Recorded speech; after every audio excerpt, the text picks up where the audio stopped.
coming, still you're calling me.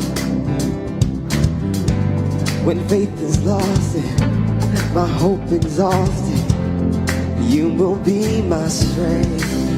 When my mind says I'm not good enough, God, you're enough for me.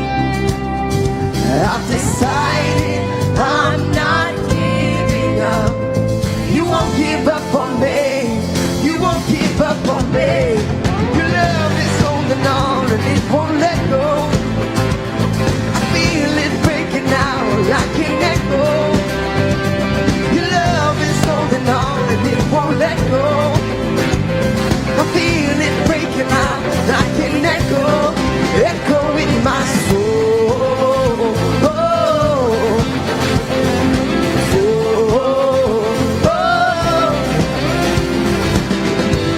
In every season, keep repeating promises to me. Now there's no stopping what you were started till it is complete. When my mind says I'm not good enough, God, you're enough for me. I've decided I'm not giving up. You won't give up on me. You won't give up on me. Sing it out. Your love is holding on and it won't let go. I feel it breaking out like an echo. Your love is holding on and it won't let go. I feel it breaking out like an echo, echo in my soul. Oh, oh, oh, echo in my soul. Oh, oh, my mind says I'm not good enough. God, you're enough for me. I've decided I'm not giving up. No, you won't give up on me. You won't give up on me. Your love is holding on and it won't let go. I feel it breaking out like an echo. Your love is holding on and it won't let go. I feel it breaking out like an echo, echo in my soul.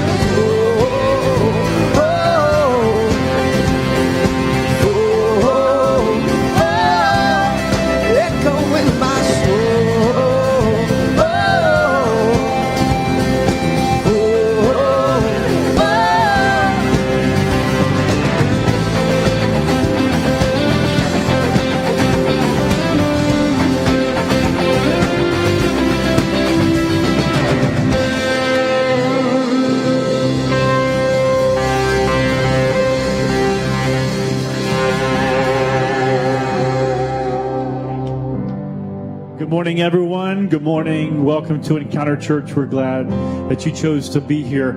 I'm excited. If you hear that song, you just can't get excited. If you know it, good. If you don't know it, you still get excited, right? Just about hearing that song and reflecting and just singing to God. So we're really glad that you have chosen to be here for a continuation of our series called Raising Losers. I try to smile when I say that, but it just sounds like, what? What is this series all about? You know, in a world where every kid gets a trophy, not everyone wins, right? And so this series is really about teaching resiliency. So whether you have children or had children that are out of the home or you're single, we really do believe that God has something special to teach every single one of us today. If you're a first-time guest, very special welcome to you. I've met so many people that are here for the first time, which is awesome. We love for you to get to know us as we get to know you. So we'd love for you to download our app, encounterchurch.com/app. There you can follow along in the message notes. You can follow along with the Bible scripture that our pastor Chris will be teaching from today. You can submit a prayer request, tell us how we can encourage you and pray for you. But you can also fill out the connection card and let us know that you're here as a first-time guest. So please do that. The other thing that you can do is fill out the connection card you received when you just came in the door. Later in the service, we're going to pass an offering basket around. You can just place that in there and let us know that you're here. You excited to be here today? We're glad that you're here. I hope that you're excited. We're going to sing a few more songs before our pastor comes and continues our series entitled Raising Losers. Have a great Sunday.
race within your hand.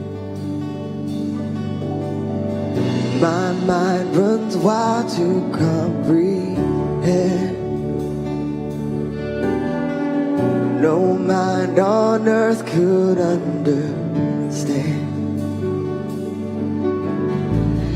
Your ways are higher, your thoughts are wilder. Love came like madness, poured out in blood-washed romance. It makes no sense, but this is grace. And I know you're with me in this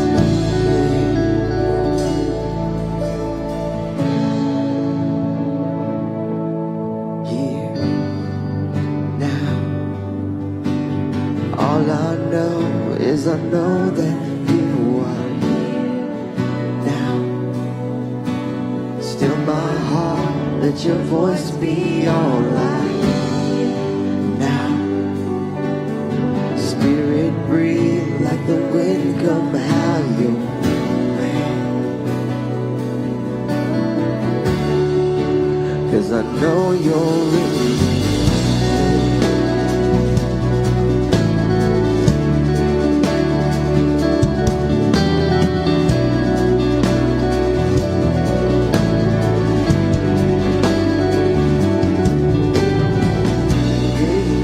A fool of what makes sense. For good of heart when logic ends. When justice called for all my debt, the friend of sinners came instead. Your ways are higher, your thoughts are wilder. Love came like madness, poured out in blood-washed romance. It makes no sense, but this is correct. And I know you're with me in this day.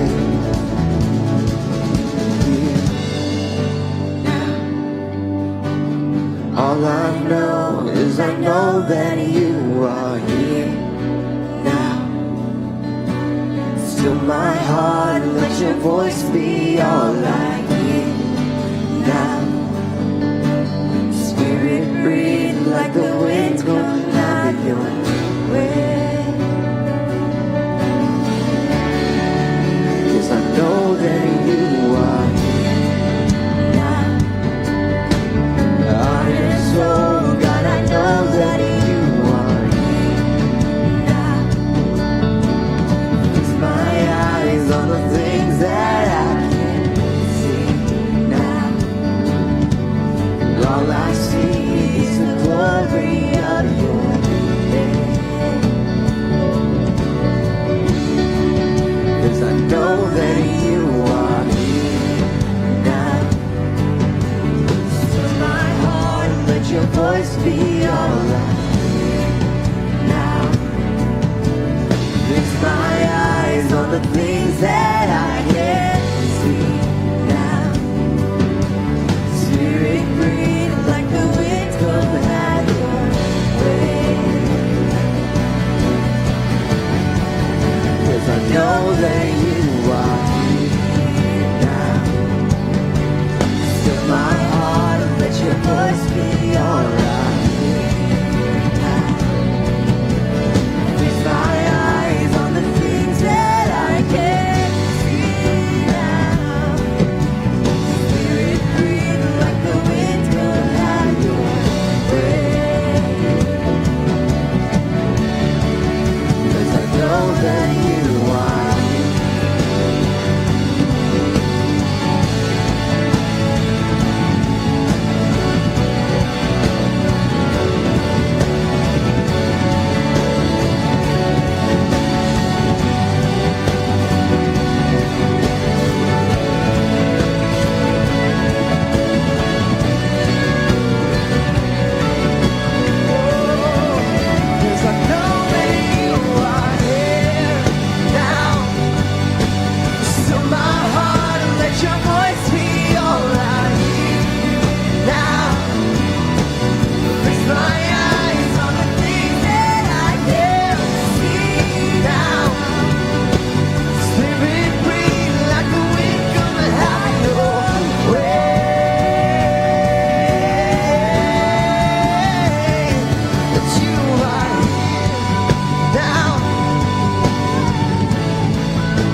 be seated.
Encounter Church.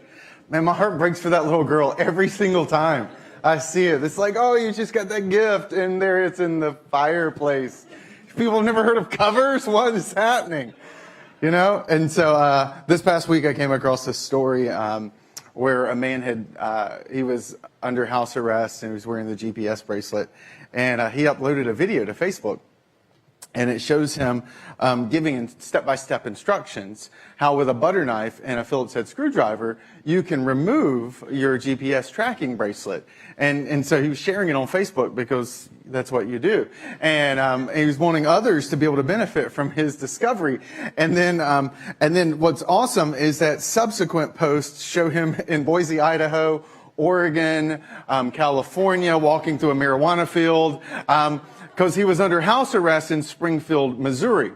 Okay, so you can imagine how that played out, and I can understand that with a video and a title like "Raising Losers," that maybe what pops in your mind is that kind of moment. And yes, none of us want to raise that. Okay, and I recognize that. And if that's you, we love you, because you may be watching this on Facebook, right? There's hope no matter where you are, and we really do believe that. But this series is primarily about how to shape the path, because Jason introduced last week this principle that's important, that you are, as an influencer, you don't have a promise that can be fulfilled when it comes to parenting, when it comes to influencing those around you, because this series may sound like it's just for parents, but it's not. It's for anyone who has influence on those around them. And so it may be for you employees, it may be a group of friends, it may be people you're mentoring, but the reality is we all are influencers and we're all helping to shape. And this series isn't so much about a promise that you can fulfill, it's about a principle, it's about a path that you can shape for others to follow. And when we talk about raising losers, it's about fostering resiliency.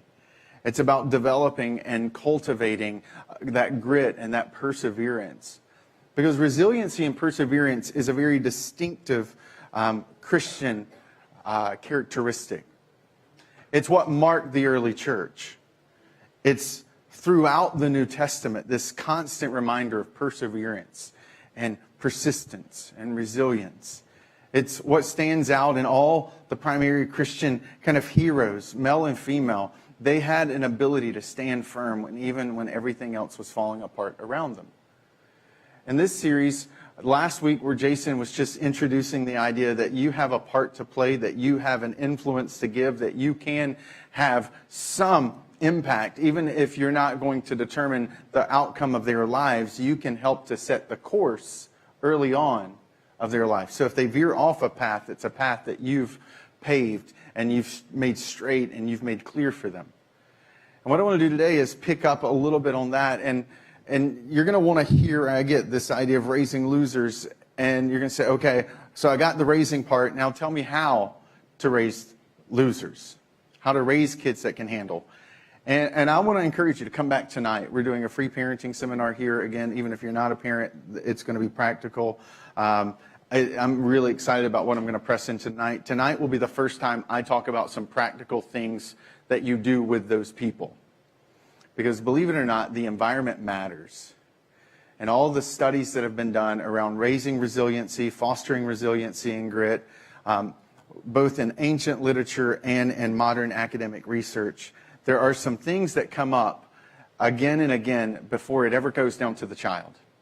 And today I want to talk about the most critical, important factor in raising resilient children and fostering and developing and building resilient teams at work, or mentoring and shepherding and coaching resilient sports teams. Like, before we get to any of those kids or those employees or those people, I want to start with the most important piece of the puzzle. And to do that, I want to take you to an obscure passage, one that you've probably never maybe even read before. It's about 2,800 years ago, and it's an obscure moment in the life of one of Israel's most famous prophets. And I'm going to set a little bit of the backdrop for you, because this is obscure. This is very much rooted in an ancient culture that's so foreign from our own that some of the details and the nuances can be lost. One of the more famous prophets in the Old Testament in the Jewish faith was a guy named Elijah. Okay? Elijah was one of those individuals who lived during a period of time where a lot of miracles occurred. Most people, when they look at the Bible, they're like, the Bible's full of miracles. Well, when you kind of start to track it down and compress it chronologically, what you find when you read the Bible from Genesis through Revelation is there are punctuated periods of miracles. There's a lot of normal, there's a lot of ordinary, and then there's these few moments of extraordinary. There's a few moments of incredible. Elijah is one of those moments. Moses is another one of those moments. But a lot of times it was just kind of normal, everyday life kind of things. Elijah is responsible. He sees and takes part in some incredible things that happens.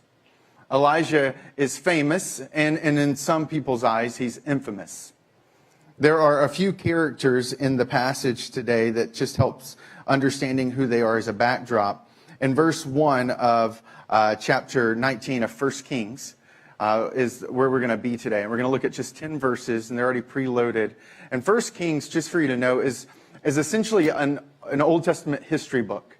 The Israel of this time period was primarily a kingdom ruled by kings.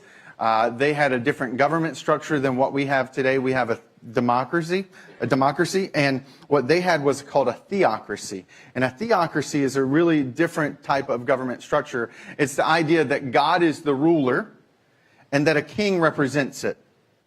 Actually, you see a little bit of this. It's not completely present today, but in England today, they have royalty, and that royal family, their authority, their power is rooted in that they believe God himself put them in the throne. And so in the ancient kind of world, this was a way that you had some street cred, because what's to stop you from being the king and queen versus that person? And so when you're able to walk into the room and say, well, God picked me, that gives you a little bit more of an authority to get your way. And this is what's happening. These people are part of what's called a theocratic government structure, and God himself, they believe, has picked them to be the king and the queen. And then there is a guy named Elijah, who is a prophet, who is the preacher, the spokesperson of God in Israel. And in verse 1, we see these characters introduced. You have Ahab, right? And you have Jezebel, their husband and wife, their king and queen. Jezebel, you may not have grown up in church, may not know a lot about church, but you've probably never met another woman named Jezebel. And the reason you've never met a woman named Jezebel before is because of this Jezebel. Okay? It's true. Like, this one woman, and how she lived, and the way that she acted, and the way that she would murderously get what she would want. If you had something that she wanted and you wouldn't give it, she would kill you. She was vicious. She was manipulative. In a world of kingdoms that surrounded Israel, she had sway and influence on multiple kings or queens. She's one of those type of figures in human history. Cleopatra is another one of those figures in human history. But Jezebel is so dominant and evil that even today people avoid the name because of the implications. In the same way that people don't name their kid Adolf anymore either. and that mustache that was so popular went away too, because there's just certain things that get associated that after one person embodies it, they completely get away from it.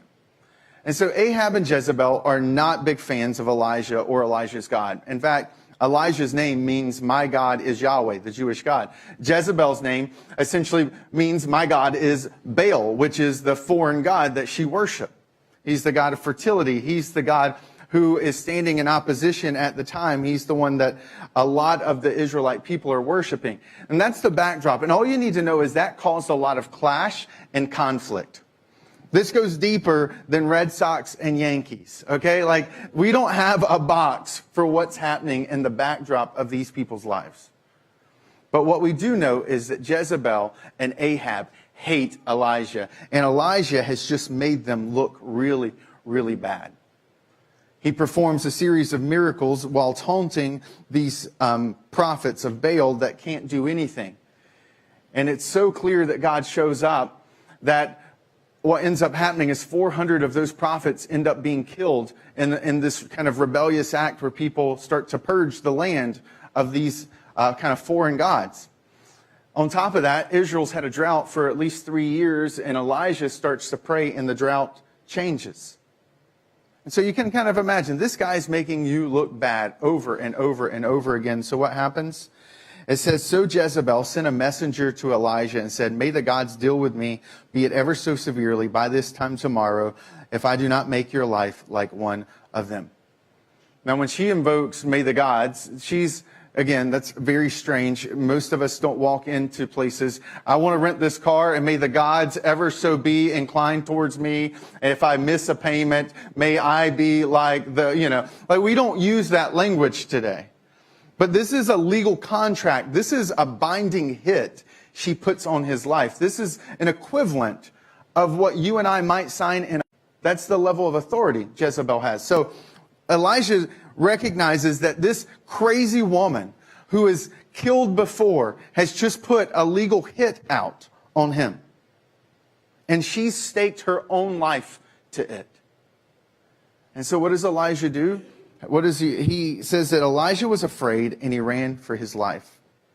When he came to Beersheba in Judah, he left his servant there. He's about to cross out of the national boundary lines. So he's like, look, they're chasing me. They're not chasing you. You're safe. You stay. This would have been like a protege for Elijah that he would have been training. So he leaves him there, and it says that Elijah went on a day's journey into the wilderness. And the wilderness is desert. In Israel today, there are still these desert regions, and they're called the wilderness.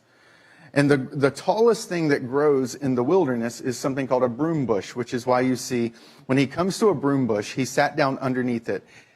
Because a broom bush is about 5 to 8 feet tall. It's the tallest shrub in the desert, the only place you get shade.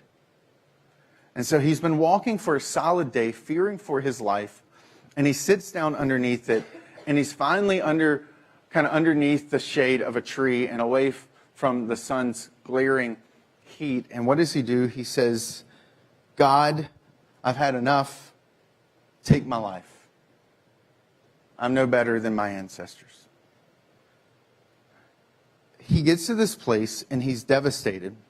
And he says, I don't want to live anymore. I'm done. Now, one of the things I love about this, to be quite honest, if I was making up the Bible, which I recognize some people believe, I would not have put that sentence in there. I would not have taken a guy who had just performed incredible miracles. In fact, in chapter 17, he's indirectly and directly responsible for 3 different miracles that happened. In the chapter right before this, I would have not made my hero, who has seen incredible things happen, who's been a part of incredible things happening, I would not have him 9 verses later sitting down under a tree wishing he was dead. Like, that is not the best marketing ploy if you're trying to get people to sign up for your religion. But I love that the Bible is real. It speaks candidly to where this guy is in life. And this is what's fascinating. For the people who go through the 112, I'm actually about to do an illustration you've seen before. But in the 112, today's 112 session, for example, I teach people how to read the Bible. And I love the Bible. And one of the things when you're engaging with it is you recognize part of it's rooted in history. It's a historical story playing out, but there's also God's story mixed into it. And when you engage it, you're meant to like interact with it. And so there is a question that screams out at me, what is going on? When I get to this part, what makes a man who's literally been on a mountain in chapter 7, on top of a mountain, doing miracles, find himself in a desert a chapter later wishing he was dead? And it gets even more interesting is notice what happens in verse 5. He says, then he lay down under the bush and he fell asleep. All at once an angel touched him and said, get up and eat. He looked around, and there by his head was some bread baked over hot coals and a jar of water. Like, he ate and he drank, and then he laid down again. And then the angel of the Lord came back to him a second time and touched him and said, get up and eat, for the journey is too much for you.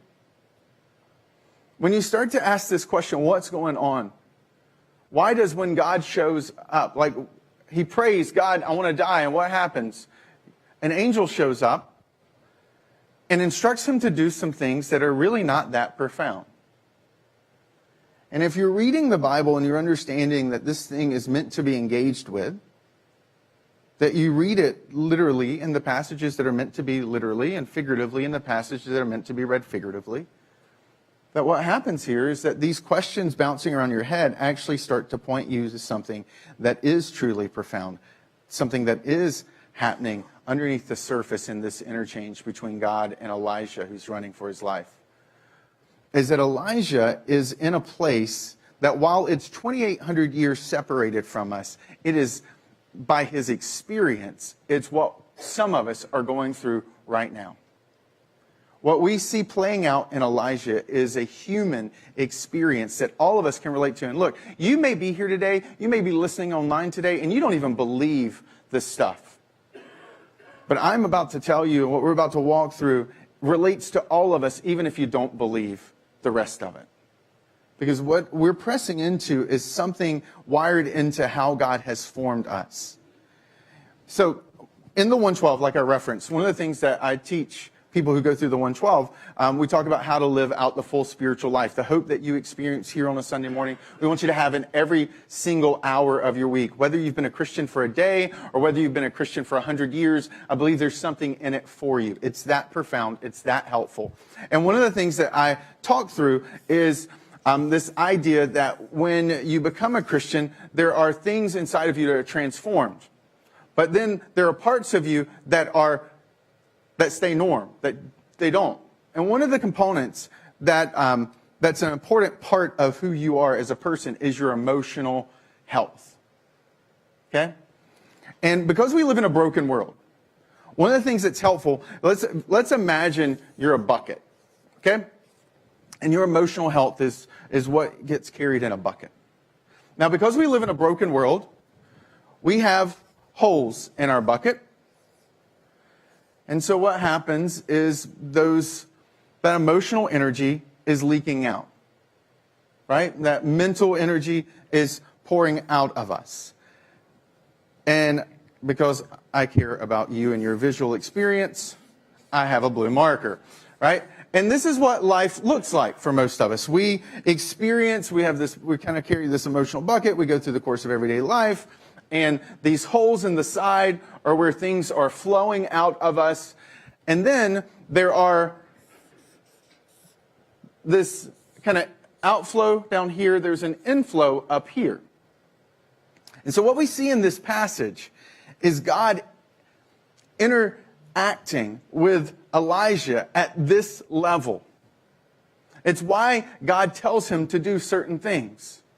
It's why God meets him where he is in this place. You see, we all have holes in our lives, not those kind of holes, but holes emotionally. And in those kind of holes in our lives, that hole may have a name for you. It could be your kids. It could be your job. It could be a health thing that you're going through. Now, these holes aren't always bad. On Sunday afternoon, when I'm done speaking, I am a zombie. Because one of my holes is what I'm doing on this stage right now. I am pouring out emotional energy while I'm up here. And so there's good and there's bad. Sometimes we have a life crisis hit. And we're going through some trouble. And that trouble is gushing out of us. Some of us, we grew up in a home, and there's some things that were said and done to us that blew a hole in the side of us, and we carry the scars from when we were younger. And they're still just leaking out of us. And what happens is that Elijah finds himself in a place where, because of circumstances around him, because of situations that he's in, he has a lot of these things, and they're gushing out. And he's exhausted. And what Elijah illustrates in this place is a really profound insight to how you and I can be and live coming from a fuller, better place. Now, here's the key that's really important. We're all different. And so these holes, so what may be a hole for me, okay? I'm an introvert. So I'm going to call this hole people. Okay? I'm sorry. But it's true. Humans are a hole for me. I wish it wasn't so, but it is. Right?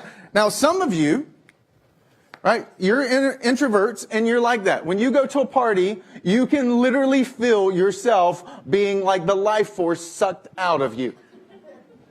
You find that wall and you strategically hold that wall up the entire night because you're just trying to hold it together. Now, some of you are extroverts. And when you go to a party, it's like it flows in. You don't want to leave. You feel more energized when you walk out the door than when you walked in. Why? Because you're an extrovert. And so it actually inflows energy for you. This is why we're different. This is why what maybe inflows for you maybe drains for me. And where I may have said, for me, I love my job. Quite honestly, my job's not a drain. For some of you, your job may be this size. And it drains life out of you. Some of you may be going through a struggle right now, right? And this is what you feel. Other people may be walking through the exact same struggle, and that's what they feel. The goal is not to compare yourself to others. You are unique. God made you. You have your own wiring. And what's critical is that you understand what flows in, what recharges, and what drains. Because if you understand this dynamic, you're in a better place to lead yourself. But this is where it gets interesting. With Elijah, the reason God steps in, what does God tell him to do?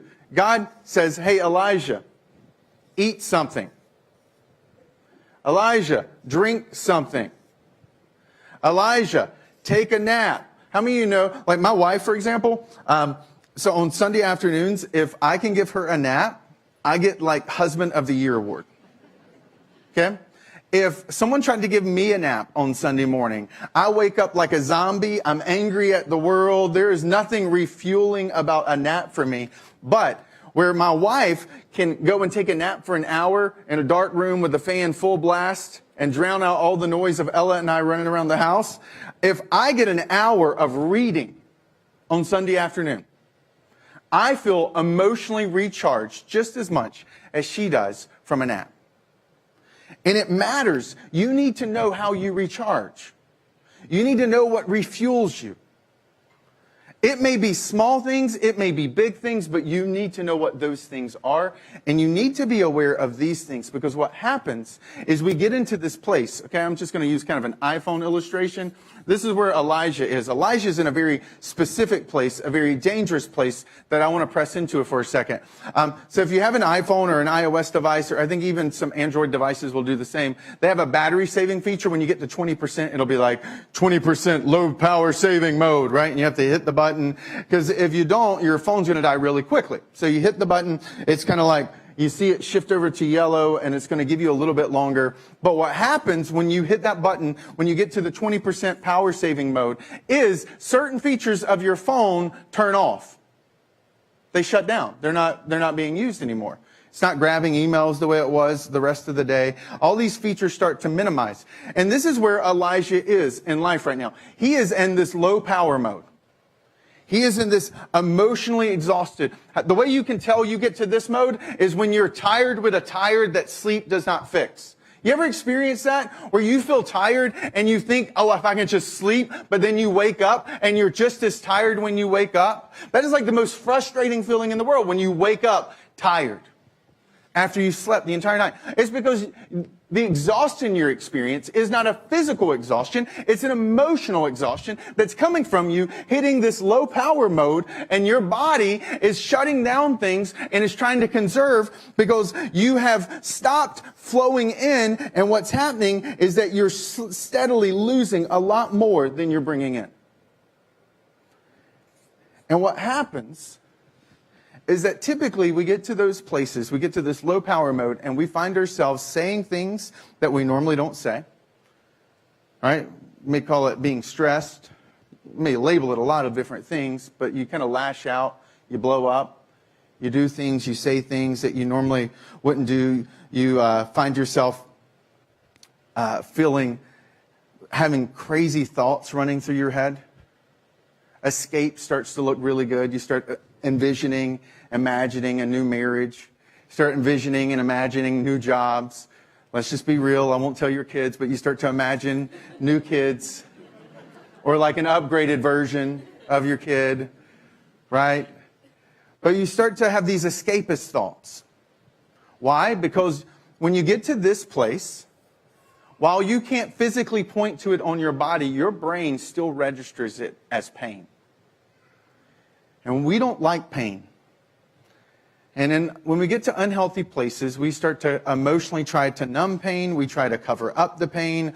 We may look for those little adrenaline shots that make us feel a little bit better, whether that's shopping, right? Whether that's doing some other things that give us a little bit of a jolt, make us feel better. It may be you drink your feelings because you're trying to numb. You can't cover up a hole necessarily. You can try. Some of them you may be able to fill them in. But at least when you start to try those numb and escape methods, what happens is that you at least don't feel it pouring out for a little bit of time. When I eat my feelings, it tastes like moose tracks. I don't know what your feelings taste like, but I know what mine does. But we do that. Whether it's drinking it, whether it's eating it, whether it's sleeping it, or whatever. We introduce these things in excess into our life to cover up the exhaustion that's permeating our life. And those things are a lot like colanders, man. You can pour it in, but in the end, there's not much there. And what makes it worse is because your emotional energy is decreasing, you find yourself not enjoying the things that you used to enjoy. You can be accused of being physically present, but emotionally, mentally, you're distant. You know, those moments where you're sitting with someone and they're with you, but you know they're not with you. They're somewhere else because they're stuck in this, like, just this loop, and they're spent. And the danger is if we stay in this place too long and we're not doing something with it, we double down, we obsess, we start to say these things. Oh, when this season is over, then I'll be better. I'm just going to push through. I'm just going to press through. I'm not going to give up. I'm just going to kind of keep moving. And then that hole, when that hole is filled, then I'll feel better. We start to tell ourselves those things. But life has a funny way when you finish with one season of crazy, it hands you another one. Just looks different with a different name. But we get into these traps and we double down, and what we ignore is this whole area up here. When we're in this mode, we almost forget completely about this part because we're in survival. The things that have been helpful for us, we forget about them. This is why God steps into this moment with Elijah and he says, Elijah, eat something, drink something, sleep. A mentor of mine, a pastor, when he takes a spiritual retreat to kind of plan for the year, and the first 2 days of his retreat is sleeping. And he was like, I'm telling you, it's the craziest thing ever, but after those few days of sleeping, I start to feel like my old self again. That some of you, you're not crazy, you're just tired and you just haven't slept in a normal way for an extended period of time. You're not going crazy. Your mind's not falling apart. It's just exhaustion. When you get into these emotionally depleted states, you can't trust your mind. You can't trust what flows through your mind. It feels permanent. It feels like it's never going to end. You hear that. This is never going to stop. Right? And you can be a teenager in middle school going through this. You can be a high schooler dealing with a struggle right now, and you feel like it's never going to be over. Because when you get to these depleted places, it feels like forever. And God steps in and says, hey, Elijah, let's turn on the valves up here. Let's get some more stuff in you because you're getting dangerously low. I even saw this past week. I'm reading a book on Abraham Lincoln. Did you know during the Civil War that Abraham Lincoln went to the theater, the place ultimately where he ends up getting assassinated, side note, but he ends up going to the theater over 100 times during the course of the Civil War. And the reason why is that his aides would write about it, that it was during his time at the theater that he would forget he was the president, leading the nation through one of its darkest moments. When he'd wake up in the middle of the night trying to sleep, because can you imagine he literally has the weight of the world, he would walk into his secretary's room and he would wake him up and he would just read Shakespeare to him. Because he said when he would read Shakespeare, when he would listen to the theater, it would revive him, it would distract him, it would energize him. This is Abraham Lincoln, in one of the darkest moments of our nation's history, would take time out of his busy schedule. Let's just be real. If the President of the United States, independent of who it was going to showcase cinemas every week to watch a movie, people would be blasting him on television or her on television, saying they clearly do not care about this nation. I mean, this is what he's doing during this time period. It's because Abraham Lincoln understands what does it look like to be resilient. And the reason that all of this is so critical is because when you get to this point down here, when you get to that place, if you've ever had an iPhone and you see 1%, you can tell when people hit 1% with an iPhone because they look like they're crazy. They're running around the house screaming, where's the cables? Where's the cords? You know, they're like ripping out things and like plugging in like junkies because they know something. If you get an iPhone plugged in at 1%, it stays on and it's safe. But if that thing hits 0 and the screen goes black, I mean, you can go construct a house. You can go, make an artwork. You can go raise a child and come back and the thing will be back on. Because that smart chip is not going to let that iPhone battery kick right back on. It's been depleted. And in a lot of ways, our soul is a lot like that. You pass this point and you get down to this place where you're at the bottom and you don't bounce back quick. What happens right after this passage is Elijah God tells him to go somewhere. And he will spend 40 days and 40 nights completely in isolation, being refueled. Because when you hit this moment here, you don't bounce back fast. And some of us, if I can just be lovingly candid to you, some of you have been living in this zone for so long that you think it's normal. And the challenge with you live life in this place is it's a lot like when you fly and the attendant says, ladies and gentlemen, in case of cabin pressure drop, oxygen mask will drop from the top of the ceiling. When the oxygen mask drop, if you're traveling with a young child, grab the oxygen mask, place it on your face first, pull the cinch to make sure it's tight, and then place the oxygen mask on the child who's traveling with you, right? That's exactly what they say. And it's this reason that this is so critical. Because if you want to see, if you want to influence, if you want to raise emotionally resilient people around you, if you want to foster that in those around you, if you don't have it yourself, they will suffocate too. And that this on you first makes a world of difference on those around you second. That what studies have found over and over and over again, that the number one, the critical, core, most important factor in raising resilient kids or building a resilient team is having a resilient leader and emotionally healthy, stable parents. That parents, emotionally stable and healthy, are the kind of critical factor in fostering it in the lives of kids around them or the teams that they're surrounded by. And you just think about it, it makes sense.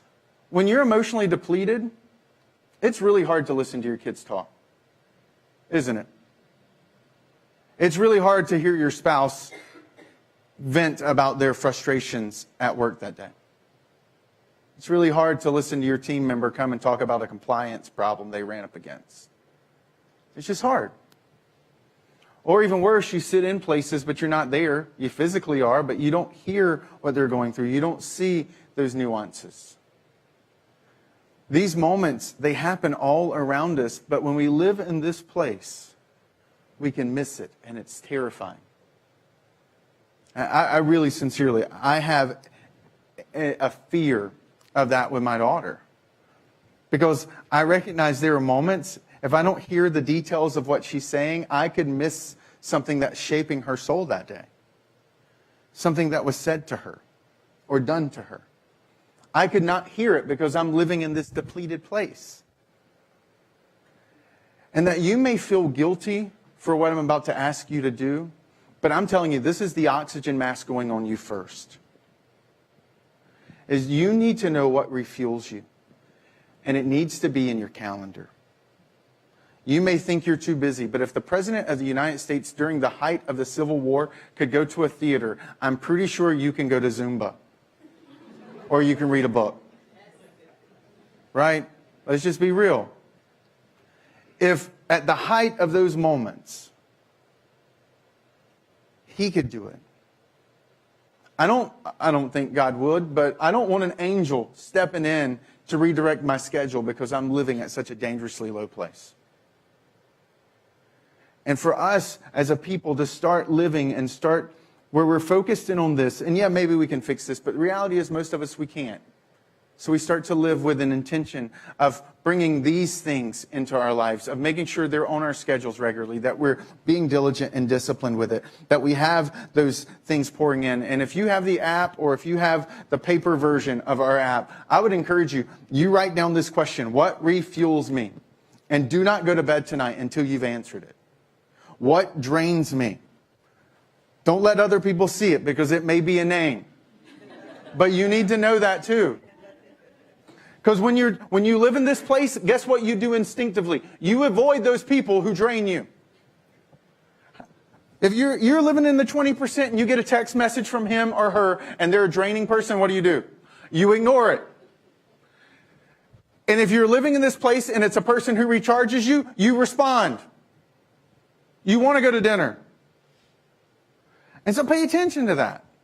Those are indicators. And remember, some of these are good things, some of these are bad. I will be a zombie tonight.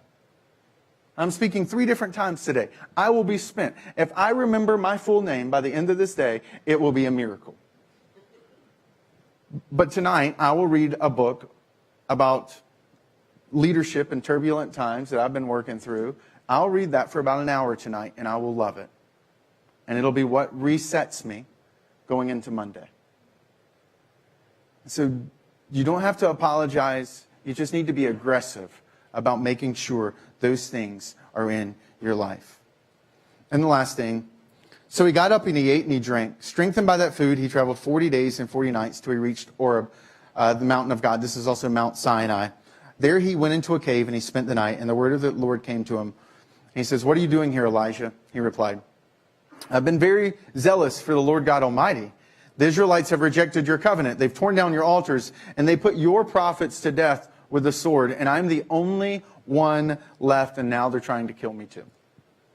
Then this final moment of this storyline unfolding, we see Elijah, and he travels for 40 days and 40 nights to Mount Sinai. If you've seen the movie 10 Commandments, that's Mount Sinai. If you've read Exodus, right, and the early chapters of Exodus, that's Mount Sinai. That's Mount Horeb. That's the place where God meets the people and the 10 Commandments are given. So God brings Elijah back to the place where it all started. And he asks him a very interesting question. He says, "Where are you? What are you doing here, Elijah?" This is not God confused. This is not a question about geography. This is a question about relationship. This is a question about spatial. This is not a spatial thing. This is a relational thing. This is a, hey, what have you forgotten, Elijah? You saw me do these miracles. Have you forgotten who I am? Have you forgotten what I'm capable of? Did I not birth the very nation that you're concerned about? Did I not deliver them from Egypt and bring them to this mountain? What are you doing, Elijah? Why are you here? Have you forgotten my strength? Have you forgotten my power? And then there's this very nuanced piece that's so fascinating. It says that he went into a cave. In actual Hebrew, it's not a cave. It's the cave. The writer is making a point to call out this very specific spot that Elijah finds himself in. And it's because in the later chapters of Exodus, Moses has an experience with God where God reveals who he is, where he walks in front of me and says, the Lord is gracious, he's compassionate, he's slow to anger, he's abounding in love. He declares the fullness of what the word Yahweh means to Moses. And he says to Elijah in this very spot, he's like, do you not remember who I said I was? That I'm gracious, I'm compassionate, I'm slow to anger. I see what's happening in the world around you, Elijah. I see the struggles that you're going through, but I am still able. I have rescued people out of slavery. I have risen back people who've been taken from life back to life. I have done incredible things through your hands and through you specifically, Elijah. Have you forgotten who I am? Even if the whole world raised up against you, Elijah, you're still just as safe today as if you were in the presence of friends and family. Elijah, I am stronger. Elijah, I am greater. Elijah, I am bigger and more majestic. I am the I am. I have been forever. I will be, and I will continue to be. I have never been called into question. I have never been doubted. I have never had a moment or a bad day, or I got distracted or played a game and forgot what was going on. Elijah, I am God. That's why I brought you back here, because you've forgotten who I am. You've allowed the emotions that you feel to dictate the motions of your life. You've allowed your feelings to distort the facts. Which is why in a few verses later, he says to him, Elijah, there are 7,000 people in Israel who still follow me. You're not the only one. You may feel like you're the only one. But it's not true. Because when we live in this place, we say things like always. We say things like never. We say things like everyone. We get into these worlds where our emotions start to distort the reality around us. And God steps into this moment with Elijah and he says, your emotions are not your friend. They're your enemy right now. And for some of us in this season, in this stage, if I could just encourage you, your emotions are not your friends. They're your enemies. You've been living in this place for so long you think it's normal, but what is going through your head, what you feel like that keeps you from wanting to get out of the bed, it's not true. I'm not saying you don't feel it. I'm just saying that as Christians, one of the things that God did for Elijah and that he does for us is that he shows us, that he reminds us that there is more than just what we feel on the inside. That he is greater than our strongest emotions and our greatest struggles. And that he meets us in those places. And that he lifts us from those places. And that he can sustain us. And he may not send an angel, but I can promise you that if in a moment when I pray, that if you pray with me, that he can meet you in your hard place too and give you the strength and give you the refueling that comes from the top. Because there is a spiritual source in him that nothing in this world can deplete and remove from you. And for those who are not sure about faith or kind of uncertain, you'll see pop up in the app after service a little icon that just says Exploring Faith. And it's a video I've recorded for you that just talks about how do you become a Christian? What does it mean to be a Christian? So that you can explore at your own time frame and your own schedule a little bit more about the Christian faith and what it means. And how you, if you are interested, how you can connect to that spiritual source too. Let's pray. God, thank you. Thank you for the hope that you bring, for the spiritual source that you are. For those who are in the room who just felt like they saw their life drawn on a paper, God, I pray that you would encourage them. Pray that you would bring to mind, even right now, the things in our lives that refuel us. And that we would take steps today to move towards emotional health, to move towards a life where we're being refilled, not just a life that's constantly flowing out. For those holes that can be filled, God, I pray that for the people who are gathered, who are hearing my voice. For those whose holes are just the reality of a broken world that they have to live with, God, I pray that instead of being discouraged by the holes, that you would begin to create new streams of water, new streams of life that flow into them. And God, for some of us who've never imagined or have never processed fully or even currently feel something inside of them stirring, God, it is humbling to know that you, because of your Son, make a way for us to be spiritually reconnected to you, of being connected to a source that is greater and stronger than a nap. It's greater and stronger than any meal that you can provide. And I pray that today, that we wouldn't go to bed without exploring those avenues of refueling and exploring those avenues of spiritual reconnection with you. And it's in your name, Jesus, that I pray. Amen. We're going to close out in the next 5 minutes, and we close out at Encounter Church the same way every single week. We use a song to give us breathing kind of room. And I meant what I said. One of the most important things you need to do today is answer that question, what refuels you? And then put it on your calendar. And for some of us, I recognize that you've been living at the 1% for a while, and we want to give you a moment to reconnect as well. And so the band's going to lead us in a song called Do It Again, which is an appropriate song, even if you've never heard it. It just speaks to the heart of what God did with Elijah, to take him back to the beginning and to say, here's what I've done before. And that heart cry of, God, would you do it again? God, would you step into my marriage? God, would you step into my job? God, would you step into my finances? God, would you step into me? I need you. And to use this song as an opportunity to lean in and to cry out and to voice those prayers. It's also a time for those who call Encounter Church home, where we engage and we give, because you're sitting around generous people. This past week, there was a bunch of us that got together, churches that are all kind of cooperate. We take what people are generously giving to us and we give to this kind of central source. And just sitting there and listening to what God is doing out of us cooperating with each other.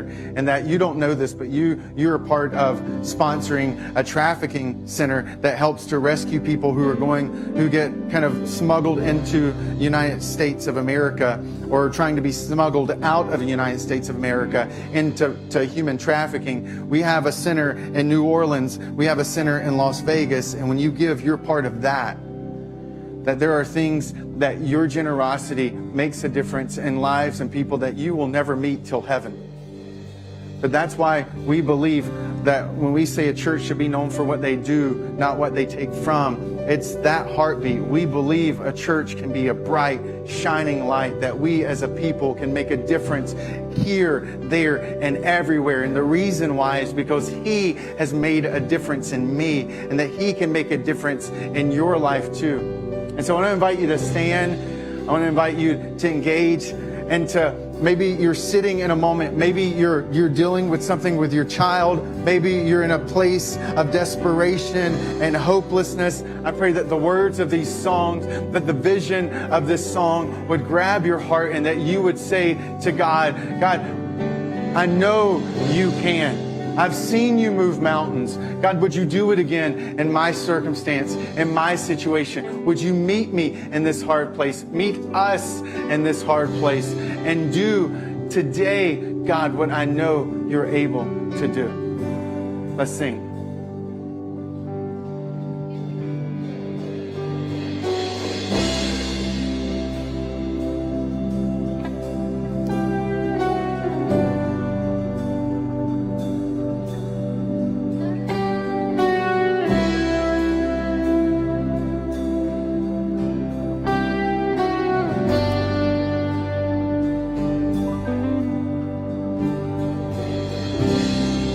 Walking around these walls, I thought by now they'd fall, but you have never failed me yet.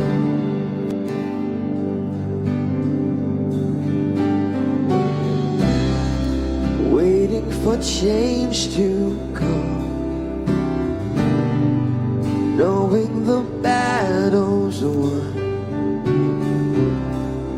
for you have never failed me yet.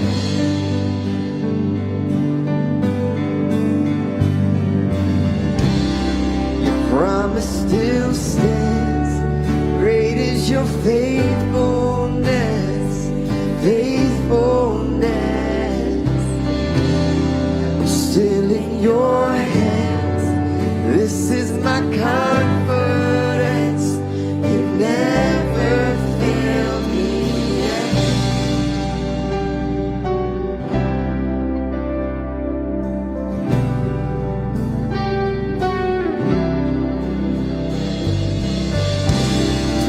I know the night won't last, your word will come to pass. My heart will sing your praise again.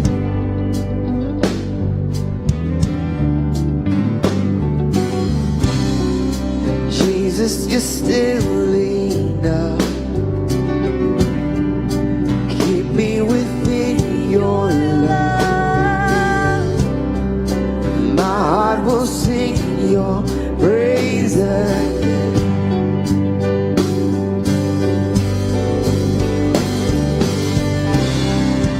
Promise still stands, great is your faithfulness, faithfulness.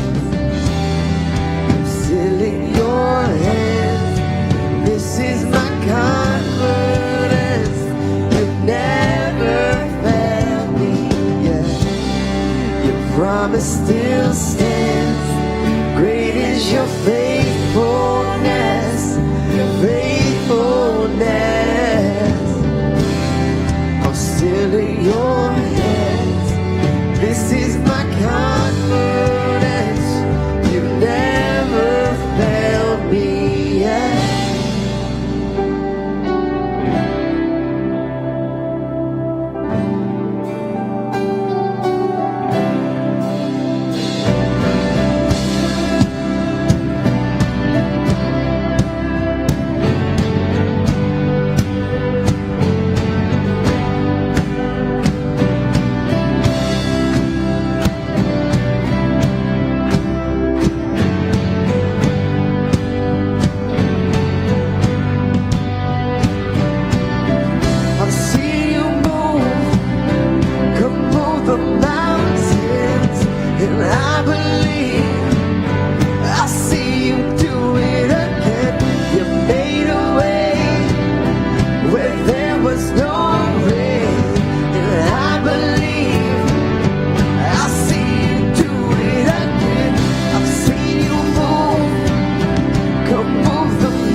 I see you do it again.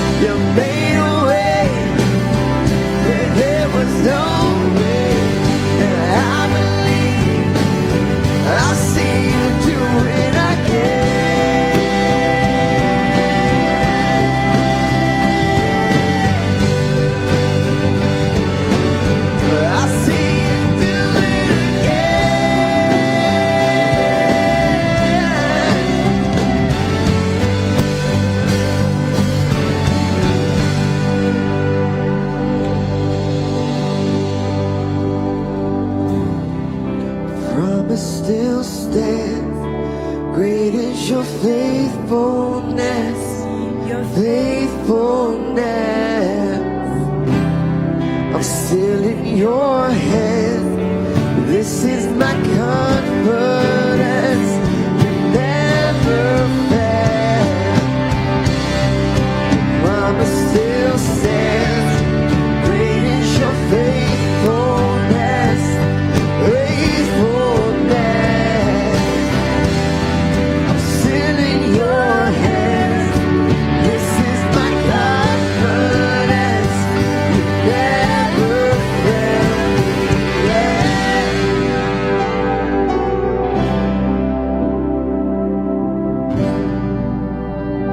You never failed me yet. I never will forget. You never fail.